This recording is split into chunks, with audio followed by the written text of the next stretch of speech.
So, welcome back to the Scottish Curling Podcast with me, digital lead Peter Joyce. I am here with Paralympic gold medalist, world champion, and now a key part of Scotland and hopefully, fingers crossed, Team GB's wheelchair curling team, Joe Butterfield. Do I need to call you Joe Butterfield MBE? Or No, do you please casually don't like that? So, from the top of the podium in Rio 2016 to chasing a medal on the ice in Milan Cortina, Joe's story is all about reinvention, precision, and the relentless pursuit of excellence. So you've already heard her laugh at me multiple times, but Joe, it's brilliant to have you with us. Thanks, it's good to be here. One thing I will say before we start, and we had a bit of a chat about this before, but we've agreed that while your story has been shaped by some traumatic experiences, hospital visits, and moments that I know you don't want to go Definitely through, not. you've gone through them millions of times, whether it be on podcasts or videos or chatting to me when I'm pretending to be miserable about the weather and you're like, get a grip here. We're here to talk about you as an athlete. Sounds good to me. So we're going to start with Rio 2016. So gold medal around your neck. What do you remember about that competition, that moment? That moment, it's hard to explain. I think when I think about that moment, I think about just fulfilling what we set out to do. So like when I first started in athletics in 2014, pretty much the first conversation we had was about Rio. And it was that there's a possibility here that we could do something really special if we knuckle down and work really hard. So from that first competition in 2014 right through, everything was geared around getting a gold medal in Rio. So I think when I sat there on top of the podium, it was a real, almost relief, if I'm honest, that it had worked. Everything that we had tried to do had worked. You say relief. Is that a weird feeling? Because, you know, when you reach that pinnacle, you would think that you'd be overwhelmed with joy, with, you know, everything you've worked for has come together. And the first word that you've used to describe it there is relief. Yeah, it's a funny one. I guess it's in that moment. It was such an overwhelming challenge that it was relief. I think as then time goes by, you come back and you start to do a few celebration things. That's when the joy comes into it, you know, and you're like, yeah, it's pretty special. At that moment, are you just thinking ahead for the next one? Absolutely, yeah. Sport is a very strange world. We're already, we're thinking about Milan, but I'm already then thinking, well, when's the next one after that? When's the next one after that? It's really hard sometimes to stop yourself and make yourself think about where you're at right now and what you're actually trying to do. I was in Rio celebrating a gold medal, but we had London 2017 a few months later, and that was a home games, the World Championships that had not happened, but it hadn't happened like that before. So we were back at the Olympic Stadium, and the conversation went straight from a Paralympic final to, well, what's next? So at which point on that journey do you think curling? Not then, if I'm honest. It's hard. So I don't know if a few of you all know Nigel Holl, and I met him through Scottish athletics. And so when I was on this mission to get a gold medal in Rio, I had this man chipping in my ear a few times saying, have you ever thought about curling? Have you ever thought about curling? To which I was politely, oh yeah, it sounds really good. Secretly thinking, yeah, no. I'm not there yet. I'm pretty busy at the moment. It's not something that I'd even really thought about, if I'm honest. However, there was a little bit of me that always thought it'd be pretty special to do a summer and a winter Paralympics. What do you think it was that Nigel saw in you that was different? Because, it's a tough place to get through that, into that pathway, into that programme. And not only to get on that programme, but to be a bit of a mainstay in it, which you are now. What do you think it was that Nigel saw in you at that point? I don't want to put words in his mouth, but I am built a little bit different. And yeah, we talk, we're not the things that we're not talking about, but I think my life story has built a huge resilience in me. And I don't say no to things lightly. And if I set my mind on something, then I'm going to make sure that I do everything I can to get it. I wake up every day saying, what can I do today that's going to help me get that gold medal in Milan? When I first started athletics, I woke up every day saying, what am I going to do today that's going to help me get that gold medal in Rio? And I'm not saying I'm perfect. I'm not saying that I do, don't do anything like normal stuff, but I am wired purely focusing on what I need to do. So, with that sort of mentality behind you, the first time you get on the ice, is it still weird? The first time I got an ice was very weird, yeah. But I saw it as a huge opportunity. Like my athletics career, for want of a better word, was kind of cut short without my choice. My event was taken out of the program for the next cycle, and I was kind of left not really knowing where I went. And I remembered that little man in my ear saying, "What about curling?" So I thought, what? Why not? So actually, the first time I got on ice, I was just excited. I thought, there's a chance here that I can continue. I can still be this athlete and, do something special. How do you deal with having been the best in a sport? You've got a gold medal, and then you get onto the ice, and I don't think curling comes naturally to anyone. So there must have been times where you're thinking, I am miles away here. Most days. So, yeah. well, I mean, you've competed at World Championships, so that can't be true. But Yeah, it's how did it, the first 10 times? How do you cope with that and suddenly being I think that's a where newbie? curling is a funny sport, and it's quite easy to be okay at curling. Everyone can push a stone down the ice, and occasionally it'll stay in the rings. It might hit a stone out, and you almost feel like you know what you're doing. That's how it sucks you in, gets you interested in and excited about it. But then you quickly realise it's very, very hard to be good at it or to be very good at it. We're talking about milliseconds, inches, millimetres difference, and to be so precise, particularly at wheelchair curling without sweepers, that's very, very hard. And I still and often do come off the ice thinking, like, I'm miles away from where I need to be. I think that's also what drives me. When I was a thrower, it was an individual sport, and that passion and drive was about improving myself every day. And that's what I'm trying to bring to curling as well. It's like, I'm not there. I'm nowhere near where I need to be. But what do I need to do to try and get that little bit better every day? And you've talked there about moving into a team sport. How do you shift your mindset, or how did you shift your mindset, going from very individual, self-driven sport to the ultimate team game in curling? Yeah. I think it's the one thing that I thought would be the hardest. And I'm not saying it wasn't challenging, but I think I've realised I'm more of a team player than I realised. And in athletics, you always have a team. It's just not there at the same time. The team behind you that supports you and gets you to where you want to be. So I think I took that mentality into it. It's frustrating at times when I can only control what I do. And I'm not saying there's other people not pulling their weight. I don't mean that, but I can't change what they do. So that was a big mind shift for me, that I had to sort of almost like trust them. I had to learn to trust my teammates, to make sure that, believe that they were doing what they needed to do. But it's also nice to have that support. Like a whole year out when I was getting some sort of treatment, to have a team to be able to look at, to go to and talk to and be with and be around really supported me at that time. And I think trying to have that same atmosphere, ethics on ice at the same time, that's going to, help us to achieve what we want to achieve. How do you foster those relationships? How do you build it while trying to win? Good Scottish banter.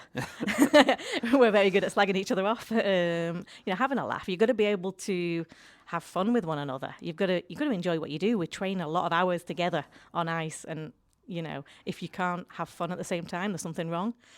But also, I think I'm trying to be more vulnerable. I'm trying to be more honest and open with people, and that helps. I think if we can trust one another with how we're feeling and what we're doing, then that's what's going to get us through them hard moments, when we're not doing well in a championships, or we're struggling with something, to be able to like open up with one another. And it's just having deep conversations as often as we can. And how would you say the team at British Curling helped that? Because, I mean, you must see Shug and Gary more than you see your wife Rhiannon. So how do they help protect the relationships that you've got with each other, but also still push you to drive on and to achieve the things that you've managed to achieve in such a short space of time. Like there's so much support. You know, we've got like professional help. We've got sports psych. We've got people there who are fostering these relationships and helping us build these relationships and pointing us in the right directions. But it's also opportunities to go away and travel together. Like we were recently on the Grand Slam competition. Having that week together where you're eating together, you're having breakfast, you're doing your social stuff together as well, that fosters time and relationships and makes them easier. It's not all about curling. I think that's important. Like, yeah, we're on ice together for a lot of time, but it's really important to be able to go and have a coffee and have a chat about, well, what you doing? What do you do at the weekend? You know, and kind of actually get to know one another properly. And I do think that the programme being centralised in Stirling really helps that. We've got 17 on programme now, so it's hard to try and get to know 17 people, but that's the fun part of it. You know, that's where we try our best. Looking ahead, we will get to, not the elephant in the room, but that's what we're all aiming towards, the same thing in Milan Cortina. But how have things changed? Curling's a pretty peculiar sport, certainly on the para side, that you're all competing for individual nations and then you all come together. Is that difficult? Is it like adding new people into a family? Like, it's like, I think everyone thinks it's difficult. Everyone likes to have the Scotland-England rivalry. And we joke about it ourselves, both sides. I think it's pretty ironic that I sit here as a Yorkshire bird competing on the Scotland side. But I've lived here over 20-odd years, so I don't feel out of place, if I'm honest. But we're all working really well together. We train together as England and Scotland. Anyway, when we are competing for World Championships. So I think that makes it easier. And the number of times I've had a conversation about, well, this year we're competing for Great Britain, so we're all one team. But then we always turn around and say, well, do we really need to have these conversations? We're just training. We're trying to be wheelchair curlers and be the best that we can. So beside the banter and there's nothing wrong with slagging each other off every now and then, it's all good. Looking back, let's have a bit of a chat about your time competing in Scotland. We'll get back to the GB side of things because I really want to have a bit of a chat about that. But we'll look back at Scotland. So people always talk about Scotland punching above their weight, curling wise. We've got the men's world gold medalists, women European bronze, the Hugh and Charlotte winning silver in the mixed doubles. Do you feel that when you go into an event that, you're representing this country that's got this great history on its back and that you're the next one to sort of uphold that legacy? Yeah, I mean, I think particularly within curling, the one thing I was really sad about in athletics is I never got to compete for Scotland. My event was never at a Commonwealth Games, and so I remember being a big part of Scottish athletics and them really helping me in my career, but I never got to represent Scotland. So when I switched to curling, and within 6 months I was competing for Scotland at a World Championships in Canada, it was really special. It's the first time I'd ever done that, and I didn't expect there to be many firsts after having so much success in sport already. So that I thank curling for. And then when you realise how special curling is to Scotland, to Scottish people and to the country of Scotland, you go to Canada, whereas curling is huge, but they look to Scotland as the home of curling. And that's when you realise how special it is, like to have your name on the back. I never had my name on the back of my shirt before in athletics. I had a bib on the front. To have my name on the back of the shirt, wearing a Scotland flag, it is very special. And when you hear that anthem for the first time at World Championships, first of all, I'm thinking, let me please remember the words. What does that feel like? What are the emotions going through you? Is it? It must be different from that relief that you talked about from winning. Yeah. Is it just like overwhelming, or does it just It's a good anthem, Kind let's be honest. Yeah. It's a good one. It's a good tune.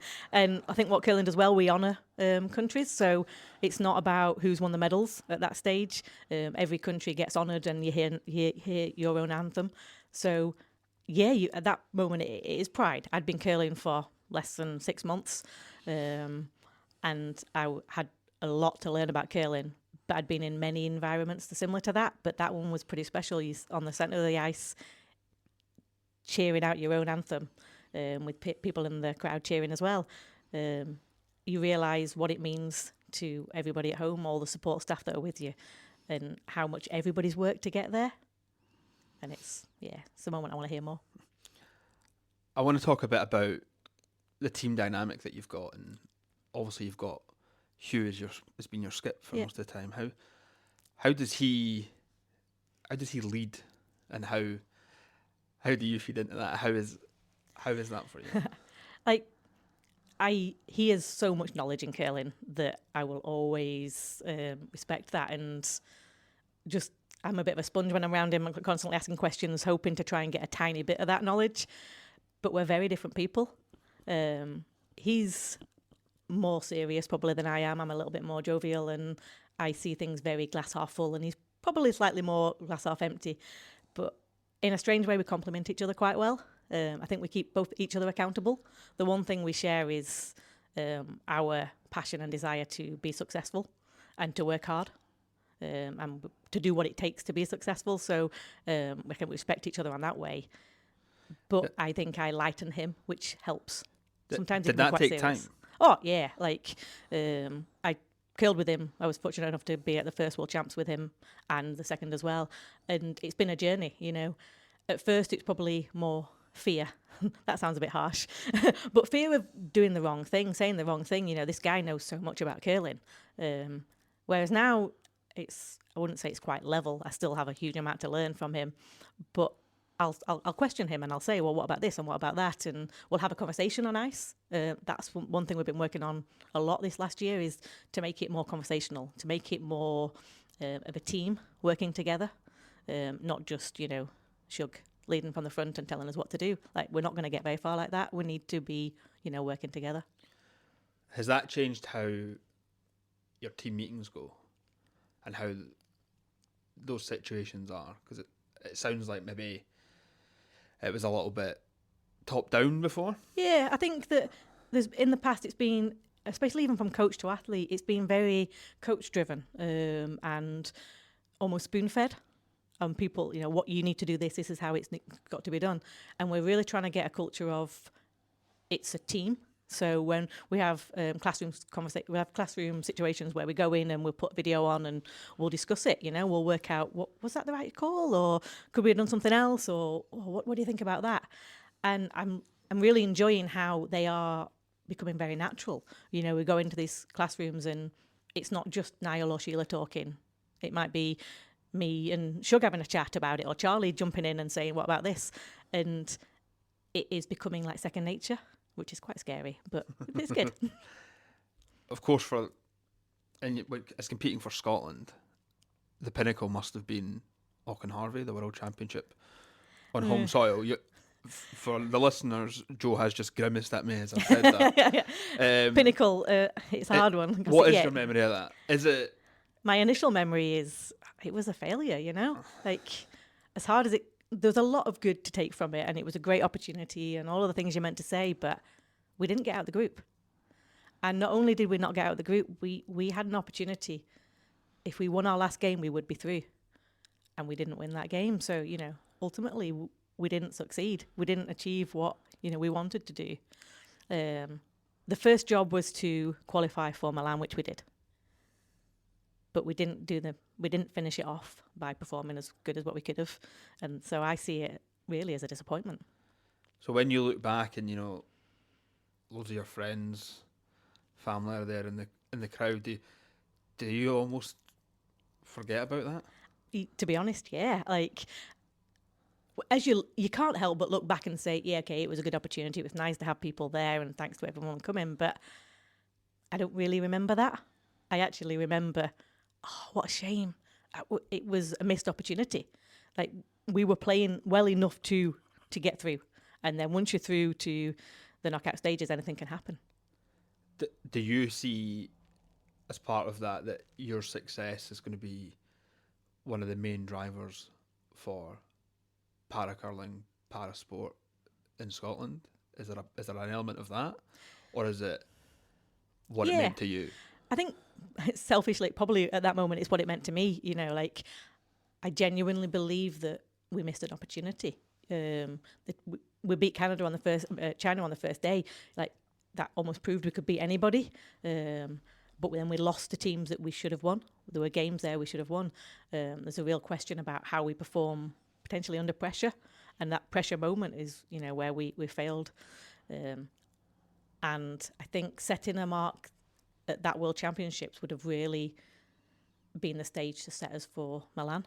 You know, you say to the world, look at us. You thought we were nowhere. We got relegated last year, but look where we are. And I think we started that conversation. You know, we did a good show of ourselves, but it's disappointing because it could have been better.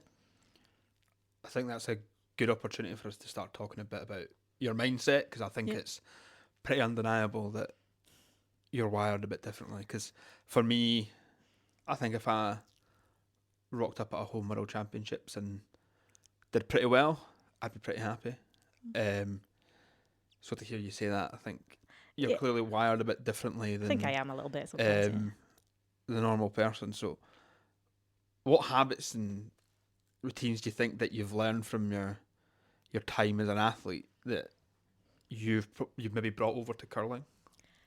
I think it is that there's two things that I almost have, like never let a door be unpushed.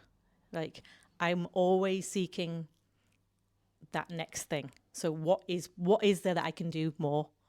You know, it's never settle. Like I don't like, it's really easy to get comfortable. Oh, I'm doing quite well here. You know, I'm training every day and I'm pushing 10 stones, whatever that might be. Everything seems all right. There's always room for improvement. And it's like always pushing on. It's always seeking to get more. Like never settling for okay. Like, we did all right in Okinawa. You know, we actually worked well as a team. We ruffled some feathers and won some games that we shouldn't have won or didn't think we would have won. But we didn't do enough. And I think it's that mentality. It's like, okay, we're doing all right, but what more can I do? I'm always looking for that little bit more. Is the only measurement of success for you then winning? Yes and no. I struggle with the question of like, what am I trying to do now? What do I want to win? And if you ask me what my measure of success for Milan is, I'd say a gold medal. However, I caveat that with what I can control. I actually can't control whether I win a gold medal or not, but I can control that I perform to my best. And if my best is good enough for a gold medal, which I believe it is, then that'd be good. But if it's not, then I can't control that. Does that make sense? So yeah, it's not always my caveat for success is gold. My caveat for success is doing my best and making sure that I know that I have not let any stone unturned.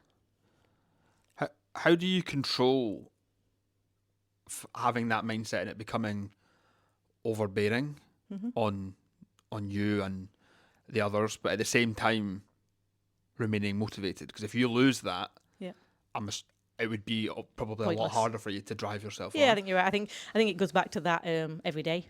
Every day I wake up thinking, what can I do today? So that's my motivation. That is my drive. That I am still on a journey, and I'm on a journey to get a little bit closer every day. I'm not there yet, but every habit that I have and every day that I have, I can get a little bit closer. I'm also passionate about making sure that curling or being an athlete isn't the entire me. I think if it is, you're on a very sticky wicket, and it's really hard because times can happen. I know it very well that you're taken out at the last second. I was out for a whole year, and you had no, you have no control over that. So I think it's really important to have things outside of it that bring you joy, happiness, make you grounded. It doesn't take away from being driven. It just adds to it and, gives you more of a purpose as well. Do you think you've got better at that over time? Without a doubt, yeah. Having spent a lot of time with you socially, I think there's most of the time, if we end up talking about curling. Yeah. How do you have to sort of force yourself to take yourself out of that? Yeah, I think you do. I mindset? think you have to make sure that there are other things in your life. Be that, you know, I baked bread this morning. I've got a camper van, and I love going travelling in a camper van. It doesn't take away that every day I still think about curling. Every day I still think about achieving at the Paralympics. That is what drives me every day.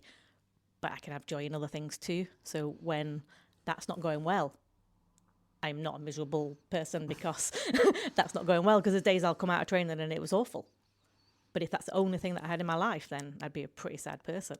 But I've got lots of good things in my life that, you know, carry you through until actually, okay, let's get back on that curling. So obviously all of this is pointing towards Milan Cortina. Yeah, the big one. No, you haven't been selected. No. So Not there's yet. still a lot of work to be done and a lot of processes to go through, a lot of curling to be played. What is the preparation like, knowing that you're essentially competing with the rest of the team for a spot? It's pretty much the same as ever, you know. Like it's that making no stone is unturned, doing everything I can. Like I can't control whether I'm selected or not, in theory, as in I'm not on the selection panel. There's 17 of us, and there's going to be more people unhappy than there is happy. However, I can control that I do everything that I can to make sure that I'm on that plane.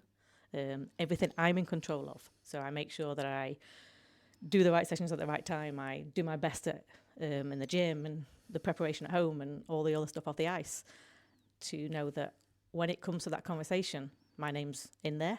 And if it happens, brilliant. If it doesn't, I want to be able to sit there thinking, well, I've done everything I can. And it's better people that have got over me. How important do you think your experience of a Paralympic Games is? I know it's a summer games, different sport, but how different is a Paralympics It's to huge. World Championships? It's absolutely massive. And I don't think anybody can understand that until you've been.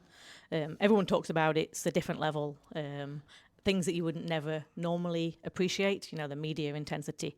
And actually, I can imagine a Winter Games, although it'd been a lot smaller than a Summer Games, curling is much bigger because there's only a few Paralympic sports, especially on the British side. So suddenly curling are thrown into the limelight. Wheelchair curling is huge for that period. So you are going to be massively in the spotlight. And having been to a Games, I feel more confident because of that. Having been in that environment, I know what it's like. I know what it's like to be successful in that environment. I also know what it's like to be unsuccessful in that environment with Tokyo. So I feel that I do bring that knowledge and that experience that hopefully will help me, but also help the rest of the team. So just at that time to be able to, you know, hand on the shoulder and say, it's all right, I know what it's like. So let's look ahead and say you're selected and you go. Is success a gold medal? Yes. Is that the only success? I don't think so, no. It goes back to that what I can control. As a team, I think our success is a medal. Personally, I'm only there for the gold medal. But it goes back to about with that caveat of, if I've done my best and someone's beaten me, there's not a lot I can do about that. I'll be happy with doing my best, and hopefully that will then bring, and I believe it can bring, a gold medal. So, you know, one of the most important things that's happened recently was the Grand Slam of curling. How very exciting, yeah. Their first Wheelchair Invitational. I'd love to hear how it went from your side of things. How travel, Yep. the event itself. So, yeah, go for it. To start, it was huge. Like, to be part of the Grand Slam for us is something that, as a wheelchair curler, I don't know that I ever thought it would happen. So it is big. And I think we all knew that it was big. Like, we want wheelchair curling to grow. And I think that the Grand Slam of curling is the way that it can grow. We need to get more people seeing it. We need to get more people feeling and experiencing it. More people then participating in it. And hopefully that's how the sport will grow. So, yeah, to be invited in the first place was massive. And as soon as we knew that there was a team going, I was like, yeah, I want to be part of that. To be there at the start would be pretty special. So I was well pleased to be selected. And I think everybody that got selected felt the same. It was a long way to travel, Canada. I love curling in Canada. There's always a crowd, which is not something we're very used to. And on a arena ice, again, we hope for something like that at World Champs and occasionally get something close to it. But the atmosphere, the crowd, the noise was more than what we ever normally used to. What is the scale like? Because you're watching back from home and it's hard to see beyond the bananas. I'll be honest with you. I'm pretty Bananas are obsessed with good the fun. bananas. But is it just so much better to play in? Yeah, like it is a full arena, so you've got all the shebang. You've got seating all the way around. The ice looks special. You've got scoreboards at both sides. You've got a crowd. You've got music. It's noisy as anything. Completely different to anything that we're used to. I imagine at Paralympics will come close. It's a similar sort of feel to what I would expect the Paralympics to be like. But it's very, very special. And I think we all were very aware of how special it was. Canada, Italy, and ourselves, and we wanted to put on a show. We had a good week at Kitchener. The ice there was more of a normal. It was a normal curling rink. We still felt pretty special. Everyone was excited about the prospect, but when we got our first taste in the arena, that's when it really came to life. We went there on the Thursday for media. Again, we're made to feel very, very welcome, very part of it. We had the same headshots and media shots as everybody else. It didn't ever feel like we were a second event almost, which was good. And then we watched a couple of games and got on the ice at the end of the night for some practice, and that was almost, dare I say it, probably better than the really shambolic final that we had. But we were on ice competing in mixed teams with able-bodied and ourselves, and that was pretty special to see their excitement. Like some of the guys we had, I was on with Hammy and Grant, and they were sweeping like their life depended on it. They were sweeping our stones like they really cared. But we're talking about that competitive mindset. That's absolutely. It was not just for fun. This was we wanted to win kind of thing, and we did. So yeah, that was really special to see. And I think what I also liked is at the end, when we finished our couple of ends, they were given an opportunity to get in a chair and try wheelchair curling, and they were all up for it. Not just almost. You didn't get the feeling like, oh yeah, I'll do this just because I feel like I should. It was no, I want to do this and I want to see how hard it is or what it really feels like. So that was pretty special, and I think it was the same across the countries. With the Canadian girls and things like that as well. So. Having us all together was good. And it's that inclusion, that real inclusion, that's going to grow the sport, right? Oh, massively. Being at the same place at the same time is huge, but actually being on ice at the same time in a mixed team, that's that to me could be the future. It really is. I think curling is very special in a sport that everybody can do, no matter what your disability is, female, male.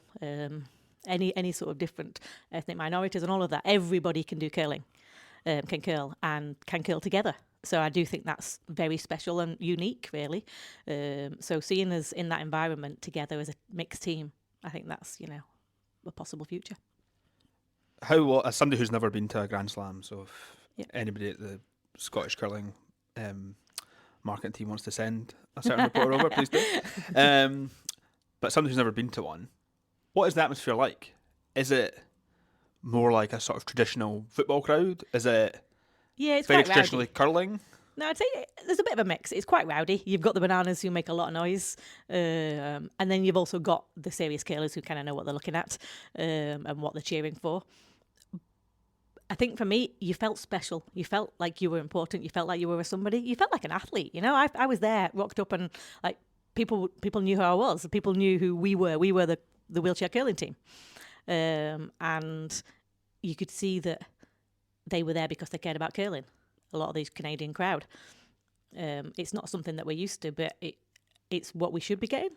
We're athletes who train every day and train hard, equally with all the other athletes, and I think it's important to get that recognition. And we want to try and grow the sport, and hopefully that recognition kind of continues worldwide.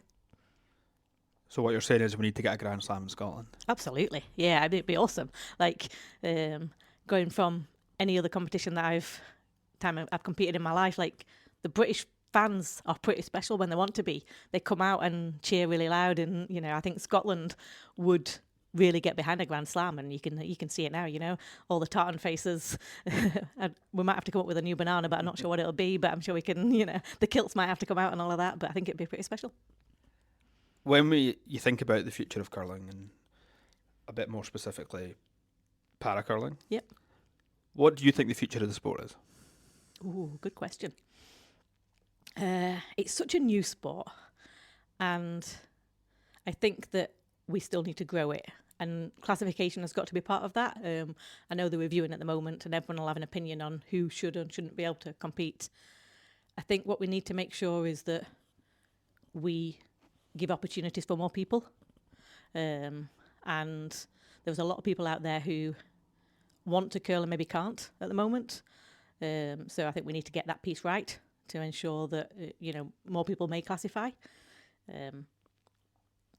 But also I think there's opportunities there, like we've said about the mixed curling. So wheelchair curling is brilliant, and I think that needs to stay. But why can't we have ambulant para curling or VI curling or different disabilities coming together, to form a mixed team? So we have a couple of wheelchair curlers and a couple of ambulant disabled curlers. Let's think outside the box and try different things. Because as you say, I can't think of many other sports that are as genuinely inclusive. No, I think you're right, or could be. I think it is. I know plenty of people with different disabilities that do compete nationally, but they don't have that international option. So I think there's a challenge there to try and find options for different disabilities. What advice would you give to somebody who's maybe from the outside in, looking at, and not just curling, but parasport generally? So like the new Joe B. Yeah. The person that's just been injured. Like, you should do my job. It's something I'm quite passionate about. Like, sport has given me so much in my life. It's given me, a reason to carry on. It's given me that avenue to be successful. And it scares me that parasport isn't growing the way it should. And actually, we're probably becoming more able parasport. So only those that are minimally disabled are getting options to compete at the highest level. And that disappoints me a lot. So I think that from an organiser's point of view, we need to make sure that parasport remains true and that we keep giving more opportunities to every disability, not those that just look minimally disabled and look more able. From the person that's just been injured, like, my biggest advice is to say yes. Like, there's a number of times that I said yes to somebody not knowing what that meant, with fear of what it might mean or where it might take me or how I might look stupid. But if I'd never said yes, I'd never be sat here now. So, like, don't let fear overtake. Say yes to the opportunity. Give it a try. You never know where you might get. Do you see yourself as a role model? Because I'm now ready to run out to my car and go to Lanarkshire Ice Rink and get myself ready for the Alps in 2030. So, do you see yourself as? Not particularly. I don't think I do anything. But I'm just me. But I can appreciate that what I do and what I've achieved and who I am. If that can help somebody else think that they've got a future, they've got something bigger to strive for, then yeah, let's bring it. When you do look back, I don't get the feeling from the conversation we've had that you do a lot of that. Not really. How do you see your legacy? Ooh, good question. Obviously, you're still writing it. How do you see that legacy? Oh, I think it is just that I never gave in. So I want to leave this world a better place than I came to. And in particular, in parasport. So when I started and what I was given options to do, I want to make sure that the next Joe Butterfield has more. And I've helped that process in whatever way that might be, whether it's as a role model or actually in the boardroom, making sure that we're not excluded. I'm quite passionate about making sure that parasport is in that conversation, that there's somebody at the table to make sure that conversation happens and we don't get ignored, because it's really easy to ignore us and forget about us because we're so small. But we can't let that happen. You know, we have to make sure that we're constantly on the agenda, trying to grow. Like curling, we have a World Championships every year, which is brilliant. Other than that, you know, we've had an invitational at the Grand Slam. When do we get our tour? When do we have a wheelchair tour? When do we have a Wheelchair Europeans? Other things like this, you know, we have to make sure that wheelchair curling is on that agenda at World Curling, at British Curling, at Scottish Curling, at everything curling. And is that why your role as an athlete rep is so important? Yeah, absolutely. Like, as I say, I feel that it's got to be driven by somebody, and if it's not driven by us, then nobody will. So, you know, I've breathed and dreamed it myself. I was Joe Butterfield in the hospital thinking, where is the future? What can I do? And people gave me an opportunity to do things. So I want to make sure that I'm there pushing for the next person. And for Joe Butterfield, what's next? Because club throws back on it's the a really hard question to Paralympic answer schedule. when we're still in the nitty gritty of trying to get to Milan. But yeah, Is it just all eyes on Milan?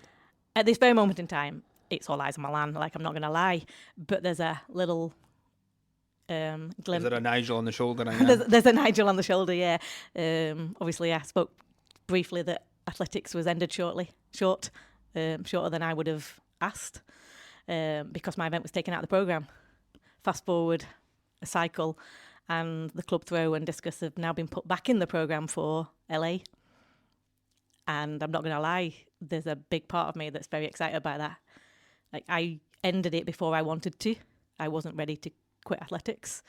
And I'd love to go back and make sure that I end it on my terms, not the sports terms, or decision makers' terms. So, yeah, I think the future is Milan. Post Milan, maybe a bit of both. Like, I'm not ready to give up curling. There's a couple of gold medals there still to be won. But to do both at the same time, I think it's a good opportunity, a good challenge. So, Joe, this has been great. We always ask our guests some closing questions. Okay. Red or yellow stones? Red. Blank ends, yes or no? Quite prominent time, because the Grand Slam have just limited it to one at the next Grand Slam, which anybody who follows Scottish curling social media will know that Controversial. this marketing team loves a blank end. You love a blank end, or you Love a blank end. love a blank end. It's quite strategic as a blank end, let's face it. It's part of the sport. We don't have that many in wheelchair curling, so I'd be quite happy with the one, to be honest. Funniest teammate? We've not got that many that funny. Probably, no. You can say yourself. No, I'm not going to say you were myself. going to No. Funniest would probably be Niall. I know he's not a teammate, but he's just, yeah. Best opponent, hardest opponent? Hardest opponent. Person or team? Both. Canada, Mark Idison. He's just consistent. It sounds awful, not massively flashy, but he does it consistently well. And best moment in curling? Best moment in curling is first World Championships, 6 months into the sport, getting a bronze medal in Canada. I didn't dream to even slightly be at that stage, and we dug deep as a team that week. Probably were not expected to come close, and we got a medal. Brilliant. Well, all eyes on the team. Yep. Ahead of Cortina, and fingers crossed that you're there. Thank you. Fingers crossed all around. And speak to you soon. Thank you.